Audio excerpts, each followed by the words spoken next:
Gravando. Beleza, então. Deixa eu compartilhar minha tela aqui com vocês. A gente, como eu falei, a gente vai só continuar a nossa aula anterior, tá? Me confirmem aí quando vocês estiverem já vendo a minha tela, por favor. Dá pra ver a Estão tela. vendo? Então, beleza, maravilha. Ótimo. Então, como eu falei, né, vamos continuar então nossa aula anterior, que é a parte de química inorgânica. Aqui a gente, na nossa aula anterior, a gente viu muita coisa interessante sobre a química inorgânica, né? Então a gente viu, basicamente aqui, vamos só voltar um pouquinho.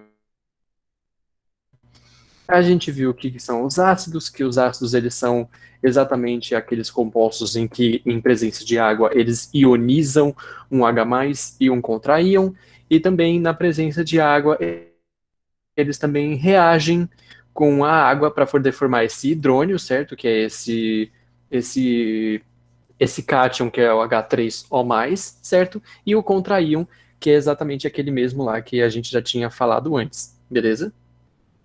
Tranquilo? Ótimo, vamos lá então, só seguir o bonde aqui, né? Continuando aí, aqui a gente fala também de algumas características dele, número de H, presença de oxigênio e força do ácido, que a gente vai voltar depois na hora que a gente estiver fazendo alguns exercícios, beleza? Aí aqui eu dei alguns exemplos, né? Os exemplos que já estavam ali nas coisas. E a gente também falou das bases, certo? O que são as bases? Então, as bases, elas são compostos que, quando você coloca elas em água, elas dissociam entre um contraíon metálico, né? Sempre metálico, com exceção do hidróxido de amônio. Então você tem ali um contraíon metálico e o OH-, que é o grupo hidroxila, certo? Ali tem oxidrila também, mas oxidrila é um pouco conhecida, a gente chama mais de hidroxila, certo? Aí também tem a parte da nomenclatura, então que é hidróxido de qualquer coisa que tiver grudado nela, muito simples. E aí tem as definições que a gente tinha usado antes também, que seria no número de hidroxilas, que seria aqui a força da base, a solubilidade, etc., que a gente deu uma praticadinha também na semana passada, certo? Então a gente viu aqui algumas basezinhas, exatamente que a gente praticou na semana passada. E eu passei isso aqui para vocês e eu falei para vocês, anotem isso para quando a gente for estudar soluções. Luan, quando a gente vai estudar soluções? É a nossa próxima aula, logo depois das férias. Yay! Certo? Então, quando a gente voltar aí das férias, a gente estuda soluções e a gente já encaixa soluções nesse negocinho aí de pH e POH. Tudo bem? Que aí vai ficar um pouco mais claro para vocês e vai ser bem mais divertido, certo? Beleza, então. Aí a gente também falou dos sais, que o sais é a neutralização de um ácido com uma base. Você reage os dois, você mistura os dois e você gera um sal. Então você sempre forma, numa reação de neutralização, um sal e água. E aí a gente tem dois tipos de sais. A gente tem os sais normais, que eles vêm de uma neutralização completa, ou seja, a quantidade de ácido ela é perfeitamente suficiente para a quantidade de base, certo? E aí a nomenclatura é bastante simples. Você tem o nome do ânion, né, que é aquilo lá que a gente viu bem no comecinho lá da aula, que cada cátion e ânion tem o seu nomezinho. Então, aí os nomes dos sais nada mais é do que o nome do ânion, mais o nome do metal que acompanha ele. Então, por exemplo, NaCl é o cloreto de sódio, iodeto de potássio, permanganato de potássio. E todos esses nomes feios, ou se alguém achar bonitinho, mas todos esses nomes a gente acha em tabelas facilmente na internet.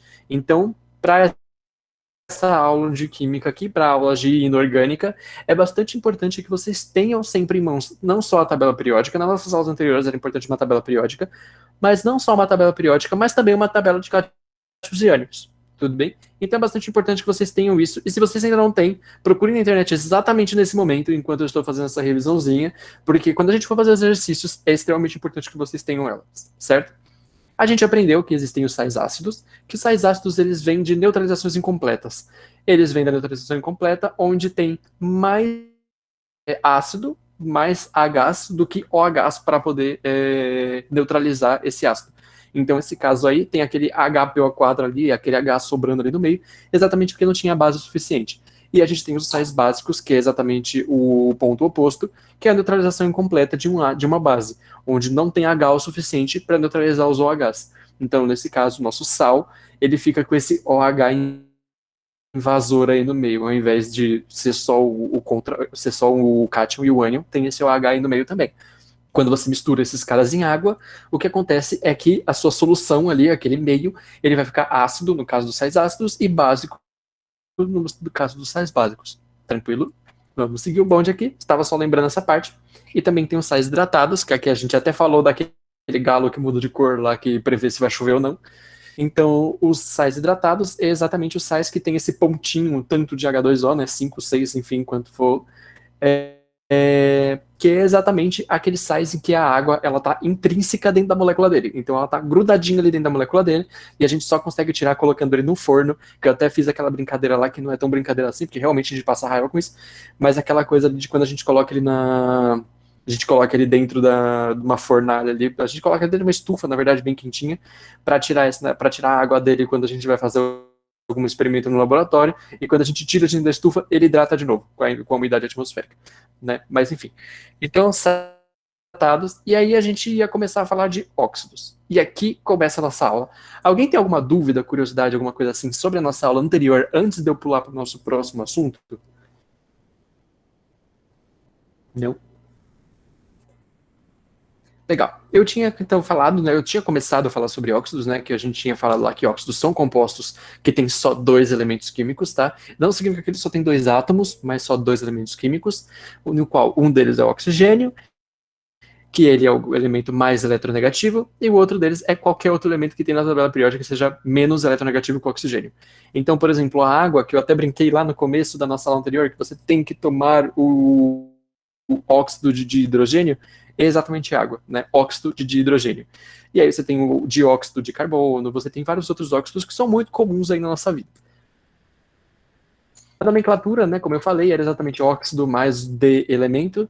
Então, por exemplo, dióxido de carbono, que significa que tem dois oxigênios e o carbono, monóxido de carbono, e assim vai indo.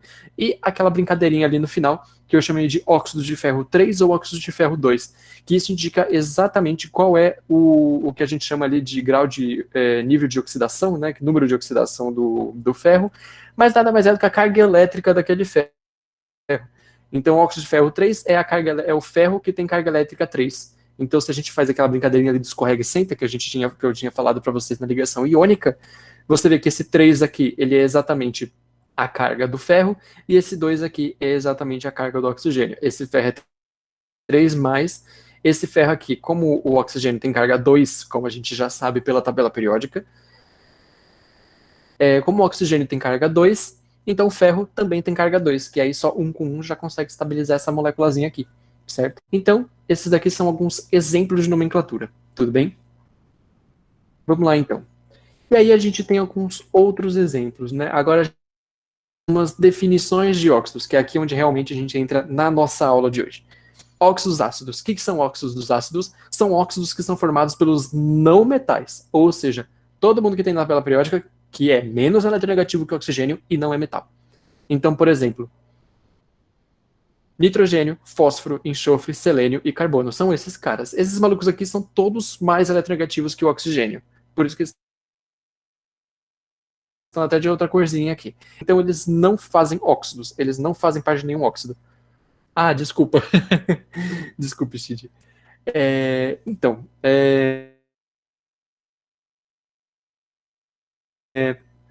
como os óxidos ácidos, então, eles são formados por esses não metais, o que acontece para ele ser um óxido ácido?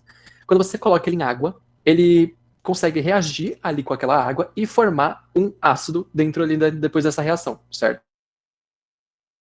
Então, por exemplo, o SO3. O SO3, que é o trióxido de enxofre, certo? SO3, ele é proveniente principalmente da queima de combustíveis fósseis, porque quando você queima gasolina, diesel, essas coisas assim, sempre tem enxofre ali dentro desse combustível, então quando você queima ele, você tem a reação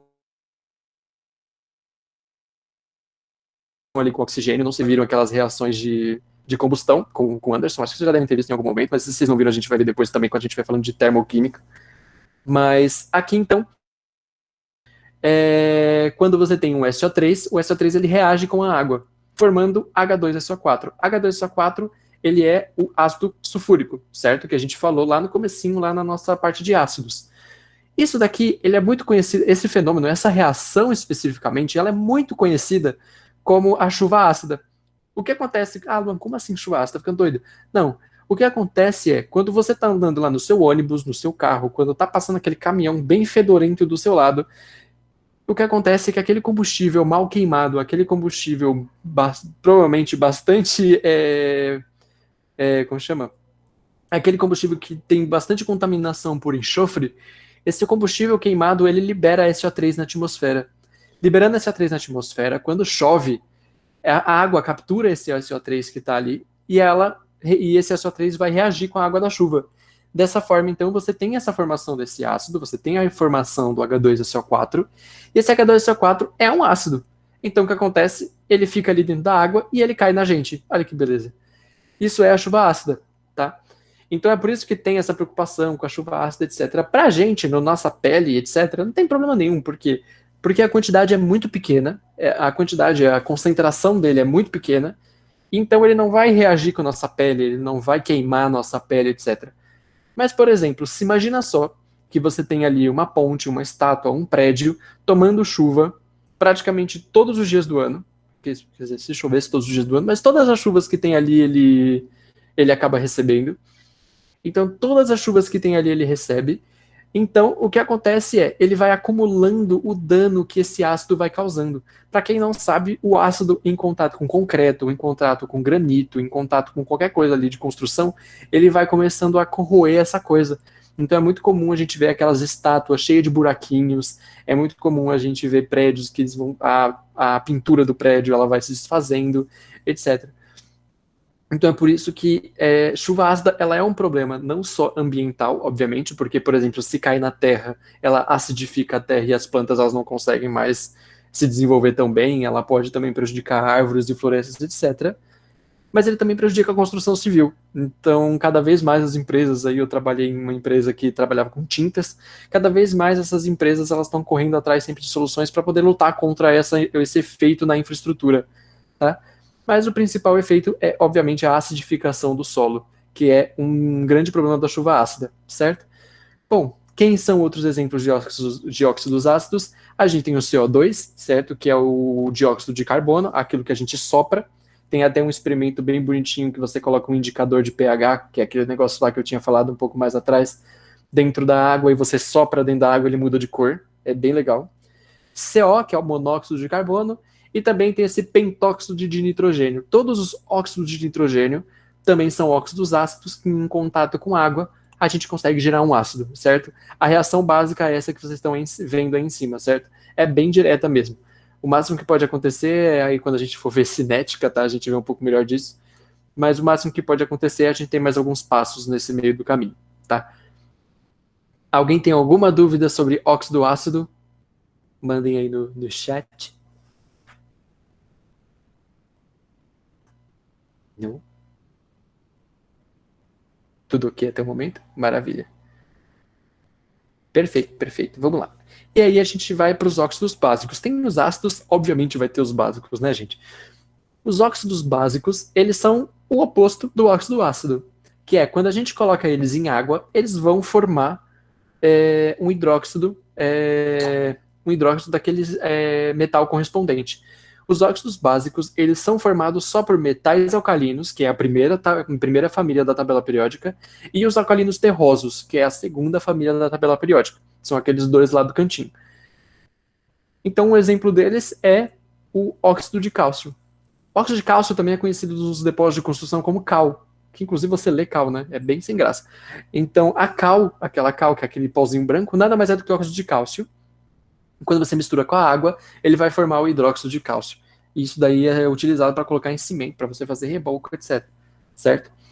Mas eles não são os únicos exemplos. Você também tem o óxido de magnésio. O óxido de magnésio, em alguns lugares, ele também é vendido em pacotinho, que é para você colocar na água. E quando você coloca ele na água, ele vira o hidróxido de magnésio e você bebe para tirar aquela queimação lá que você tem depois de tomar aquele café de péssima qualidade. Né? Você também tem o óxido de bário, que também é utilizado na construção, também é utilizado na mineração, etc. Certo? Então, óxidos básicos é basicamente isso. Olha só, basicamente isso. Enfim, óxidos básicos, eles são aqueles que você mistura na água e você tem um hidróxido, certo? Nenhum segredo aqui. Reação química, essa daí que eu mostrei para vocês. O máximo que vocês vão precisar fazer, tá, gente? É sempre vocês se atentarem nessas reações para vocês balancearem ela sempre que precisar, beleza? Nunca esqueçam de balancear a reação, ver se ela tá bonitinha. Nesse caso aqui, deixa eu ver, ela tá bonitinha, então tá ótimo. Alguma dúvida de óxido básico, gente? É bem sussa esse daqui, né? Sem dúvidas. Sim, maravilha. Perfeito, perfeito, perfeito. Outra denominação de óxido que a gente tem por aí também são os óxidos anfóteros. Que significa, que diabo significa anfótero? Anfótero nada mais é que é o básico, que é o ácido, que ele pode ser ácido ou ele pode ser básico quando eles quiserem. Quando quiserem não, vai depender do meio que eles estão inseridos, certo?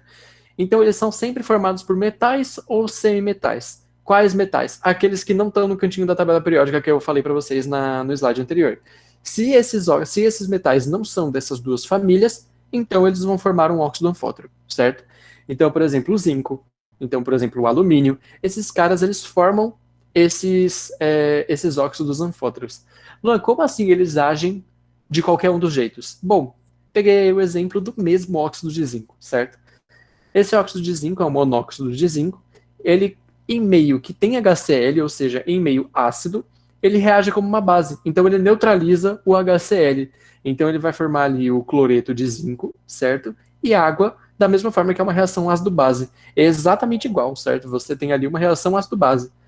Na parte de baixo, já ele faz o oposto. O que acontece é que ele vai reagir ali com a soda cáustica, certo? O meu monóxido de zinco, e ele vai formar um sal e água.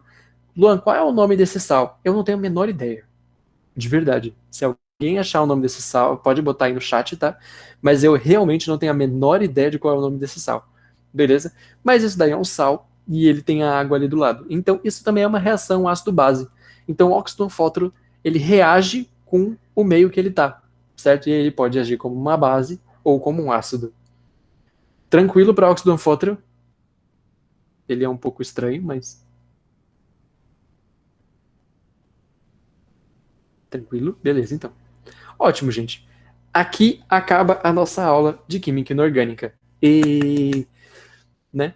Ótimo. Acabou a nossa aula de Química Inorgânica, então. Então eu vou perguntar para vocês aí. Vocês têm alguma dúvida com relação à Química Inorgânica, seja de óxido, seja de sal, seja de base, seja de ácido, seja de sei lá o quê?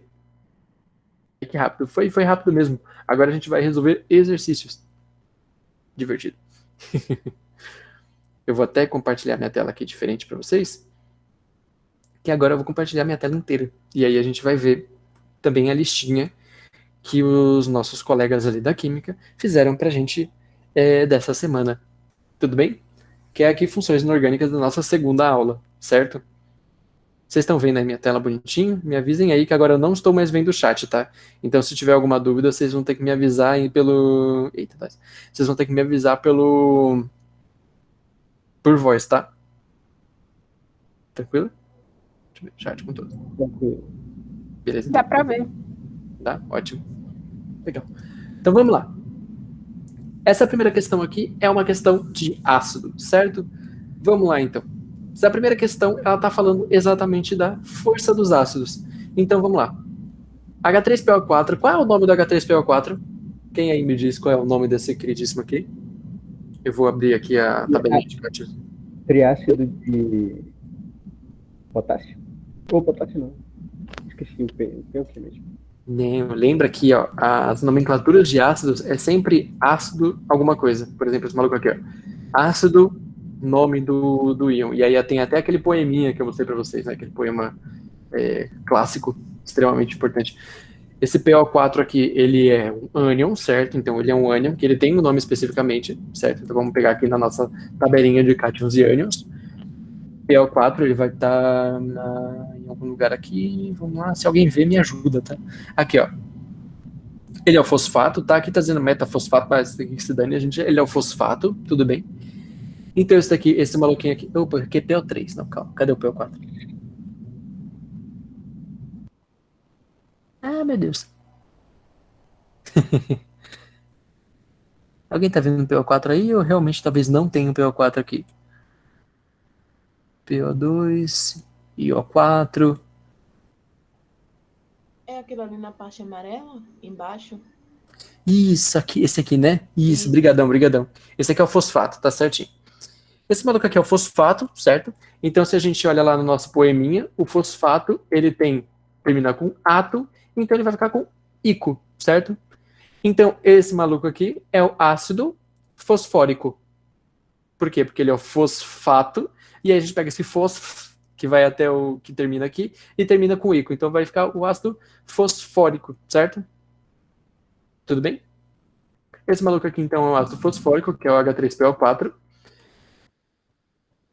Ele é utilizado na preparação de fertilizantes e como acidulante. Lembra que eu falei para vocês que aquela sensaçãozinha de queimação quando você toma Coca-Cola? É exatamente esse maluquinho aqui, né? Que corrói os dentes, corrói os ossos, dá osteoporose, desentope pia. Então, esse carinha aqui, certo? Então, ele tem aqui um grau de ionização, que é aquele alfa que eu falei para vocês durante a nossa aula. Que é esse maluquinho aqui, ó. Ele representa a força do nosso ácido, certo? Então, esse alfazinho aqui dele é de 20, deixa eu esconder aqui, ele é de 27%, certo? Isso significa que ele é um ácido moderado, tudo bem? H2S, vamos ver quem é o S? Esse aqui é o S2-, tudo bem? S2-, quem me ajuda a achar o S2- aí, ganha um prêmio. Mentira, não vou mandar prêmio pra ninguém. Aqui, ó, já achei. Ele é o sulfeto, certo? O sulfeto, vamos olhar no nosso poeminha clássico aqui, sulfeto, ele termina com eto, então ele é hídrico, certo? Então, então esse cara aqui é o ácido sulfídrico. Sulfídrico, esse cara aqui, H2S, ele é muito especial assim na minha vida, porque quando eu trabalhava com ele no laboratório, subia um cheiro de peido gigantesco. Então, se um dia vocês sentirem aquele cheiro de peido, que alguém peidou dentro do elevador, é o H2S que saiu da bunda da pessoa, tudo bem? H2S é exatamente o ácido que ele dá esse aroma especial para as flatulências. E ele também é o ácido composto que ele dá aquele cheirinho gostoso no ovo podre. Então, quando você quebra um ovo podre e sobe aquele cheiro maravilhoso, é o H2S, tudo bem? Então, o H2S tem uma parte especial na nossa vida. É o ácido sulfídrico. Olha só o grau de ionização dele, que é aquele alfa que a gente tinha falado. O alfa dele é 7,6 vezes 10 elevado a menos 2. Então isso significa que é um número muito pequenininho. Então ele é um ácido fraco, tudo bem? Então o H2S ele pode cair na sua mão sem problemas. O que vai acontecer talvez é no máximo um pequeno desconforto e uma mão muito fedida. Mas de modo geral, ele é um ácido fraco, certo? Legal, vamos para o próximo aqui. HClO4. Se a gente olhar aqui então na nossa tabelinha, eu quero que alguém me dê o nome desse ácido agora, que eu já cansei de dar nome de ácido. Vamos lá. ClO4. Tá muito pequeno aqui para vocês? Eu acho que eu consigo dar um zoom aqui. E... Qual é o nome desse ácido aqui? Quem dá esse nome para mim? Perclorato? Isso. Ele tem o perclorato aqui do lado. Vamos olhar lá o nosso... vamos olhar o nosso poema, certo? Ele é o perclorato. Então qual é o nome do nosso querido? Ai, meu Deus, tem a colinha ali do lado.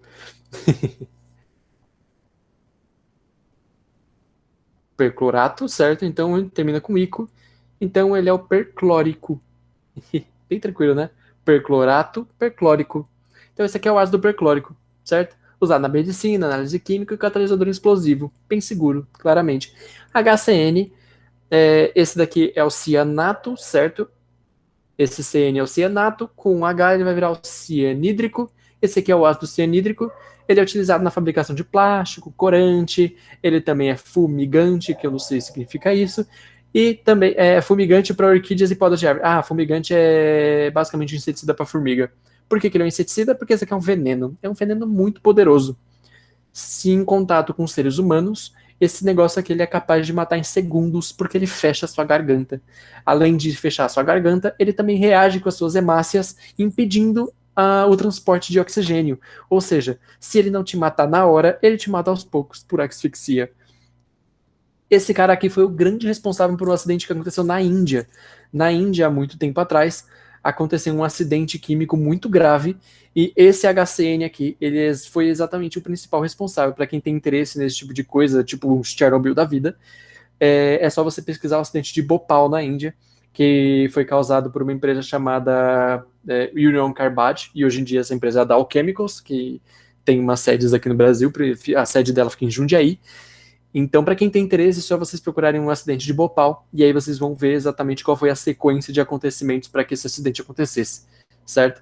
Mas o HCN, ele foi um dos principais responsáveis por esse acidente, e as pessoas que estavam ali, cerca de 50 mil pessoas morreram, exatamente por asfixia por conta de exposição a HCN, tá? Então, sabendo disso aqui, ele é um ácido fraco, tá, gente? Apesar dele se fazer muito mal para você, ele é um ácido fraco, certo? Ele é venenoso. Vamos olhar aqui, então.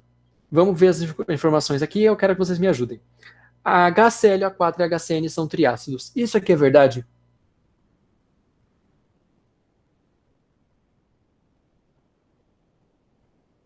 Vocês estão me ouvindo ainda ou eu caí? Não, eu tô te ouvindo. Tá me ouvindo? Beleza. Isso aqui é verdade? Eles são triácidos?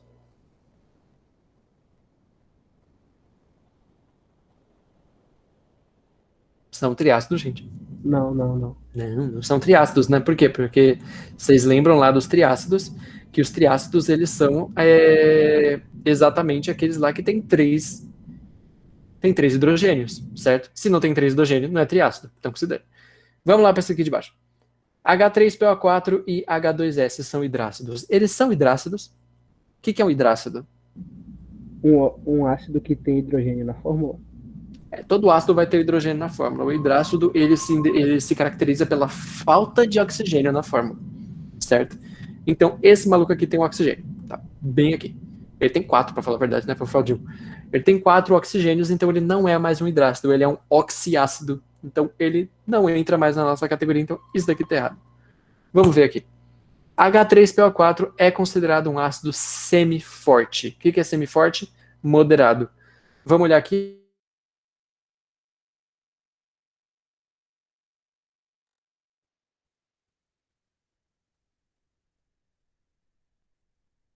Pessoal, vocês estão me ouvindo aí? Agora sim. Agora sim. Sim. É que me ligaram aqui no meu interfone. Gente, rapidinho, estão tocando aqui meu interfone, eu vou atender rapidão, tá? Só um minutinho que eu já volto. Ok.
Opa, pessoal, estão aí ainda?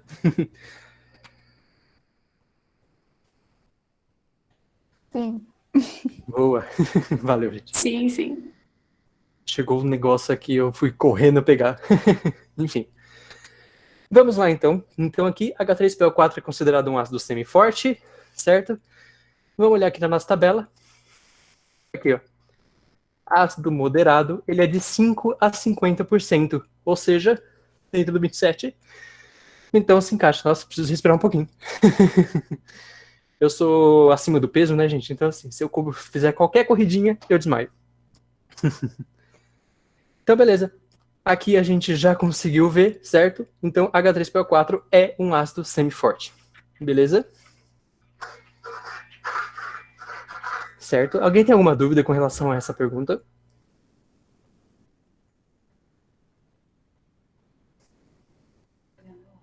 O Nenhuma semiforte, dúvida.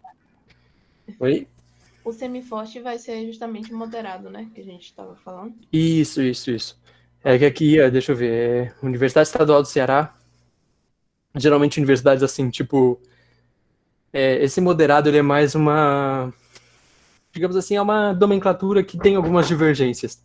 Então tem gente que usa moderado, semiforte, vai dar a mesma coisa. Tá? Geralmente depende um pouco da universidade que está tratando. Não sei porquê, mas algumas faculdades, principalmente do Nordeste, eles usam alguns termos um pouquinho diferentes. Beleza, então, vamos lá. Alguma outra dúvida, gente?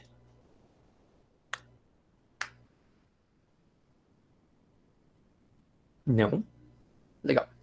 Beleza, então. Vamos lá. Eu quero fazer essa terceira aqui com vocês. Olha só que legal isso daqui. Uma base forte deve ter ligado ao grupo OH.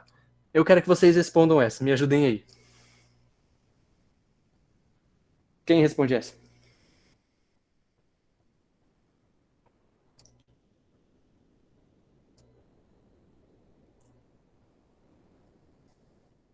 Alguém? Vocês vão me deixar falando sozinho? Acho que é.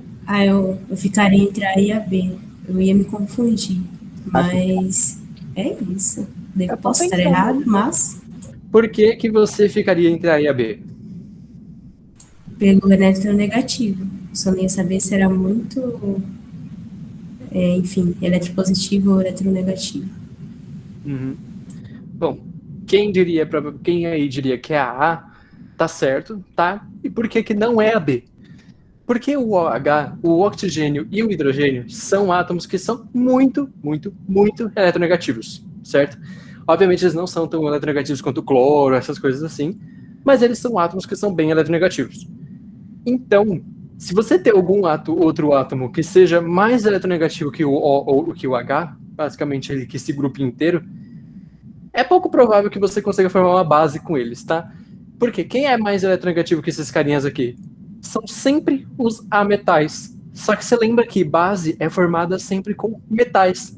O único ametal que forma base é o NH3. NH3 não, NH4-, certo? NH4-, que é o amônio, é o único não metal que forma base, certo?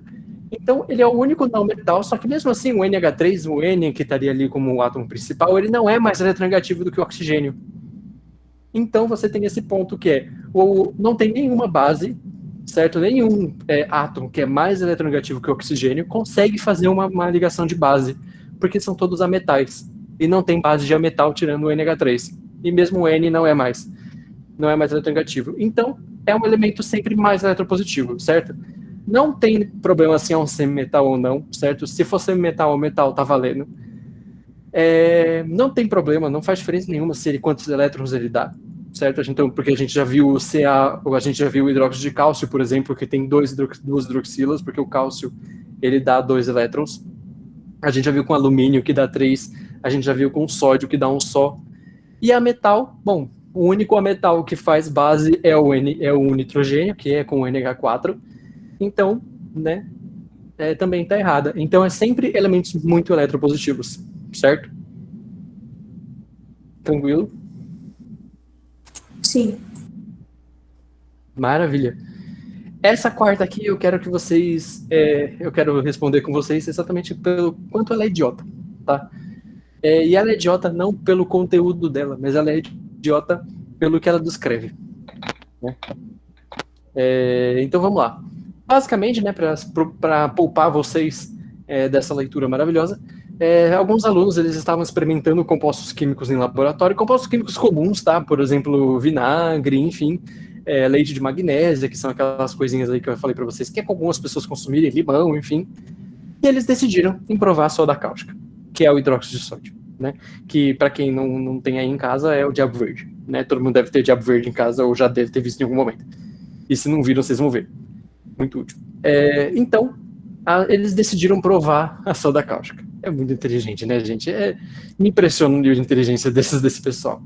O que aconteceu é que eles começaram a sentir mal e os sintomas da soda cáustica, certo? Então, que é a ardência na língua, no estômago, e logo em seguida eles foram pro hospital, certo? Para poder estabilizar aquela porcaria. Provavelmente eles tomaram um monte de ácido em algum lugar ali, provavelmente via sonda, alguma coisa assim, exatamente para estabilizar a soda cáustica que estava na barriga deles, certo?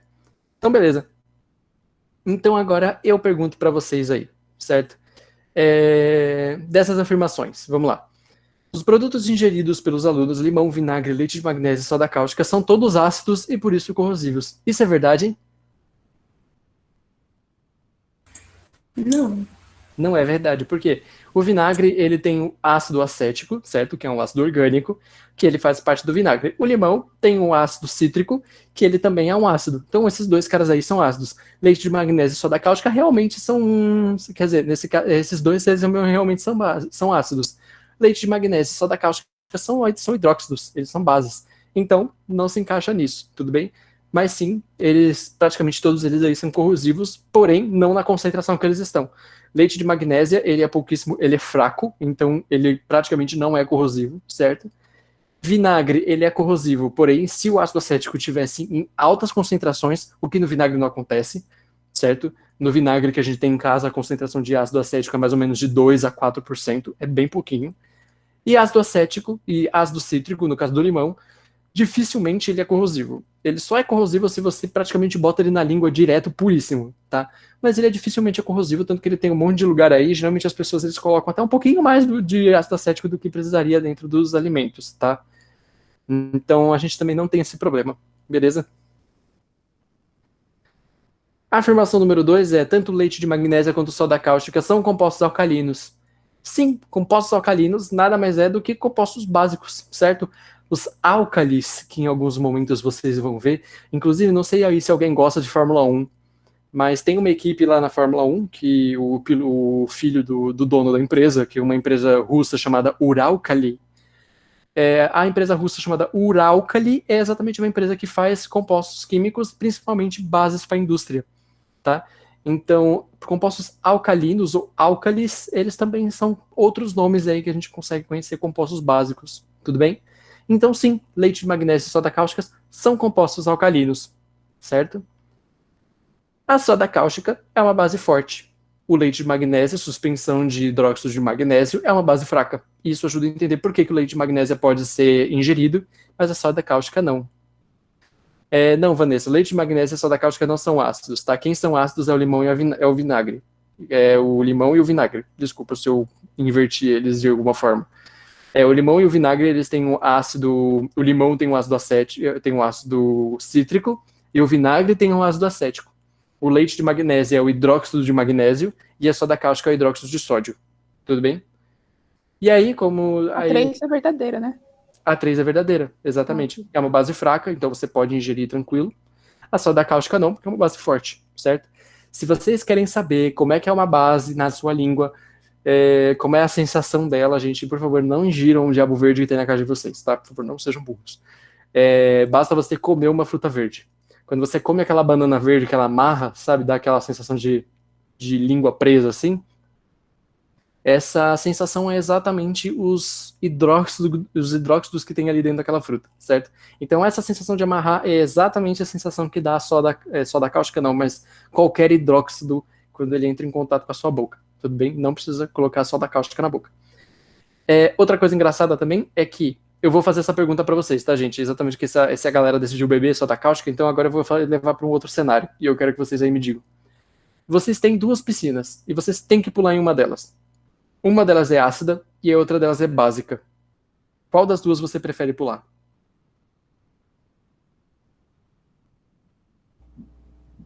Poxa, difícil. Rapaz. Pelo que você falou, não sei. Acho que pularia na ácida. Parece contraditório, mas não sei. Joguem aí no chat qual que vocês escolhem. Eu, como químico... Calma aí, eu vou esperar as pessoas falarem antes de dar a minha opinião, porque eu posso mudar a opinião das pessoas. Vamos lá, gente. Giovana vai na ácida. Calma, agora eu tô confusa. Como assim, ácida e básica? A ácida não é corrosiva? Ou você pula numa piscina de ácido sulfúrico ou você pula numa piscina de soda cáustica. Eu pularia na básica. Básica, acho. Boa, a Valéria botou um acho. É básica. Eu, como químico, pularia na piscina ácida. E eu vou dizer pra vocês por quê. O ácido, quando ele cai na sua pele, o que ele faz é ressecar a sua pele. Então, quando ele resseca, porque o ácido, principalmente o ácido sulfúrico, por exemplo, ele reage com a água com muita facilidade. Então, ele resseca a sua pele. Quando ele resseca a sua pele, ele forma meio que se fosse uma camadinha protetora ali. Ele forma como se fosse uma coisa ali que ele não consegue mais penetrar. Enquanto a base, como na sua pele ela é formada por vários peptídeos e esses negócios assim que vocês devem ter visto lá na aula de biologia, a base ela liquefaz esse tipo de coisa. Por isso que você coloca soda cáustica na pia no ralinho da sua pia da cozinha para desentupir. Porque a pia da sua cozinha ela vai estar cheia de gordura. E a soda cáustica ela dissolve essa gordura. E você é feito, convenhamos, de gordura, né? Então o que acontece é que ele liquefaz a sua gordura da pele. Então, conforme ele vai liquefazendo, ele vai continuando avançando ali dentro. Então, rapidinho, ele liquefaz você inteiro. Divertido, né? Então, eu pularia numa piscina de ácido. Aí depois a gente sai correndo dela. Mas a piscina de ácido, ela é um pouquinho menos, como é que eu vou dizer, agressiva para você, tá? Então, se vocês tiverem, se um dia se vocês se depararem com essa situação, pulem na piscina de ácido, não pulem na piscina de base, tá? Então vamos lá, né? Como a gente já tinha discutido aqui, a 2 e a 3 estão corretas, certo? Então aqui é a alternativa D. Tranquilo? Espero que seja tranquilo. Sim, sim, Giovana, você vai ficar viva. Tá vendo, gente? A Giovana é a única pessoa que vai ficar viva aqui. Certo? Legal, deixa eu ver algum outro aqui que é divertido também. Vamos lá, esse maluco aqui, ó. Indústria de produção de vidro usam a sílica, que é o dióxido de silício, como principal para conferir estado vítreo. Para quem não conhece a sílica pessoalmente, vocês já viram sílica pessoalmente. Se vocês compram uma bolsa, uma mochila, alguma coisa assim, vem um saquinho com umas bolinhas dentro. Esse saquinho com essas bolinhas dentro é sílica, tudo bem? Sílica em gel, que a gente chama. Apesar dele não ser um gel especificamente, é uma bolinha dura, mas aquilo ali é a sílica gel. A sílica gel ela é utilizada para poder pegar umidade eu já coloquei isso na boca. Ela não é muito perigosa, não. Geralmente, quando você coloca na boca, ela explode. É divertido. Mas não é muito perigosa, mas eu não recomendo fazer de novo, tá, gente? Enfim. Mas a sílica, o que ela faz é capturar a umidade do ambiente. Capturando a umidade do ambiente, você evita que ela mofe. Dentro do laboratório, a gente usa ela exatamente... Lembra que eu falei para vocês daquele problema de que você tira o negocinho da estufa e ele pega a umidade de volta? O que você põe é que você coloca ele ali no meio da sílica, e aí quando você põe ele ali no meio da sílica, você evita... Ela pega a umidade do ar e você evita que o que você quer pegue umidade de verdade. Tudo bem? E aí você coloca ele ali junto com a sílica, exatamente para evitar que ele volte a ficar úmido. Tudo pela ciência. Exatamente isso, tá vendo? A galera gosta de fazer experimentos científicos. Eu, pelo menos, eu não encararia isso, né? Mas, enfim, tem alguma coisa no laboratório que a gente gosta de botar na mão, que a gente gosta de botar na língua. Eu não recomendaria, mas, enfim, né? Tudo pela ciência. Vamos lá. Então, sílica é para conferir o estado vítreo, certo? Areia de praia nada mais é do que sílica. Então a galera usa areia para poder fazer o vidro, então exatamente isso é a sílica que a galera usa nessa indústria, certo? E eles ainda utilizam outras coisas com finalidade de reduzir a temperatura de fusão da sílica, que são os fundentes, pronunciem certo essa palavra, tá? Senão vai ficar feia. São os fundentes óxido de sódio, óxido de cálcio e óxido de lítio. A escolha dos óxidos de sódio, potássio, por exemplo, nossa, eu falei cálcio pro cá, óxido, potássio e lítio, para reagir à sílica e dar origem ao produto vidro de menor ponto de fusão. De fato, deve-se ao fato desses óxidos manifestarem caráter básico, neutro, ácido, misto ou anfótero. Lembra que eu falei para vocês aqui na aula, vamos voltar aqui para a aula, vamos lá para os óxidos, que são os óxidos básicos. Quem são os óxidos básicos? São os da primeira família da tabela periódica e os da segunda família da tabela periódica. Esses caras aqui eles têm caráter básico. Então, é só vocês lembrarem da aula lá que a gente conversou agora há pouco. E aí, lembrando da aula que a gente conversou agora há pouco, vocês sabem, então, que sódio, potássio e lítio, eles têm característica básica, certo? Para que você usa esse cara aqui? Quando você vai derreter a areia, derreter mesmo, tá? Botar ela lá na fornalha e deixar ela líquida, a temperatura é escrotamente alta. Escrotamente alta. Você coloca esses caras ali no meio, esses óxidos ali no meio, exatamente para você reduzir essa temperatura. Você reduzindo essa temperatura, você economiza energia e você torna o processo mais barato. Certo? Ainda é um processo caro, obviamente, porque ninguém consegue alimentar uma fornalha de graça, mas com uma temperatura menor, você precisa de menos combustível para poder chegar no ponto de fusão da sílica. Então isso daí facilita um pouco a nossa vida, certo? E o menor ponto de fusão deve-se exatamente ao fato desses óxidos serem básicos, certo? Ah, mas por que quando o óxido é básico, ele diminui o ponto de fusão da sílica?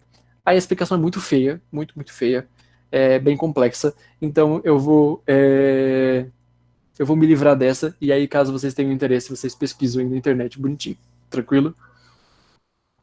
Beleza? Sim. Seguindo o bonde aqui, vamos ver essa daqui sobre chuva ácida, que foi aquele bagulhinho divertido que eu falei pra vocês, que corrói estátuas, prédios e os caralho quatro. Na água da chuva, então, óxidos presentes é a dissolução na água da chuva de óxido presente na atmosfera. Entre os pares de óxidos relacionados, qual é constituído apenas por óxidos que provocam a chuva ácida, certo? Então vamos lá. Óxido de sódio e óxido de nitrogênio. Não é esse porque...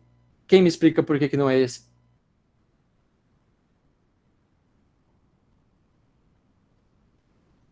Ninguém me explica, então tá bom. Alguém ligou o áudio. Alguém desligou o áudio, a pessoa desistiu. Né? Vamos lá. Bom, esse maluco aqui, então, ele não é exatamente por quê? Porque o sódio é metal. O sódio sendo metal, e não só um metal, mas ele é um metal alcalino, então ele não constitui chuva ácida, certo? O de baixo, a mesma coisa. O magnésio é um metal alcalino terroso, então ele também não vai constituir chuva ácida, certo? Aqui a gente tem CO2 e SO3. Olha só, o Victor ali já entregou pra gente. Vamos deixar isso aqui em on hold por enquanto. A D tem CO, que é o monóxido de carbono, e o dióxido de nitrogênio. Esses caras formam chuva ácida. O segundo forma. O primeiro, ele forma óxido, ele é um óxido ácido. Porém, ele se dissolve tão pouco na água que dane-se. Então, assim, esse cara aqui, ele não é um gás de chuva ácida, tá? Vocês não precisam se preocupar com ele. No de baixo é a mesma coisa, né? A gente tem ali o CO de novo, então você não pode excluir. Então, sim, é assim, o dióxido de carbono, ele é sim um gás de chuva ácida, e o trióxido de enxofre também é um gás de chuva ácida, certo? O dióxido de enxofre também é, e o monóxido de enxofre também é, tá? Então, todos os óxidos de enxofre são óxidos de chuva ácida, certo? De carbono, só o dióxido mesmo, certo? E aí, esses dois caras são os principais produtos da combustão de combustíveis fósseis. Então, assim, você pensa que aquele caminhão fedido que tá andando ali na Marginal Tietê, do lado do seu carro com a janela aberta, tá soltando tanto dióxido de carbono quanto óxidos de enxofre. Então, é muito bom pro ambiente, né?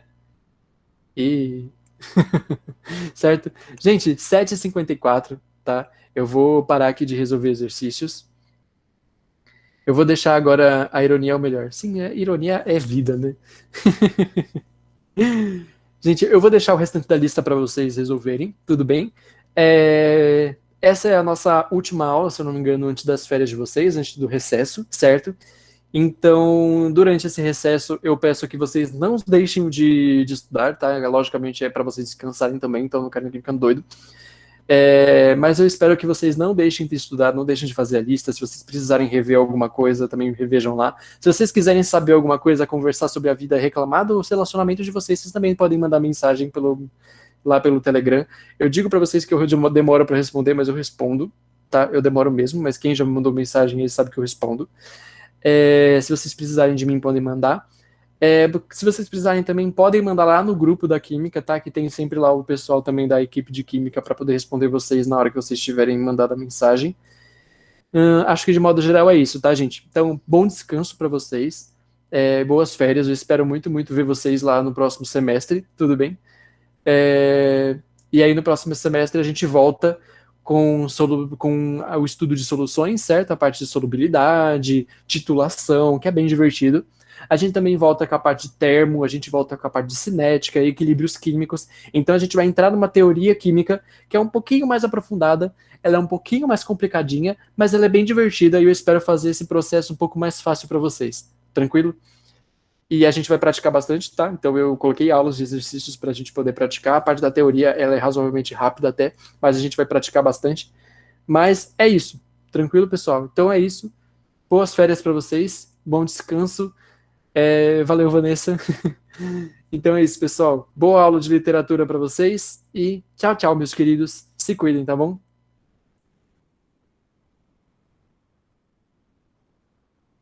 Boa noite, pessoal. Tchau, tchau, gente. Se cuidem também.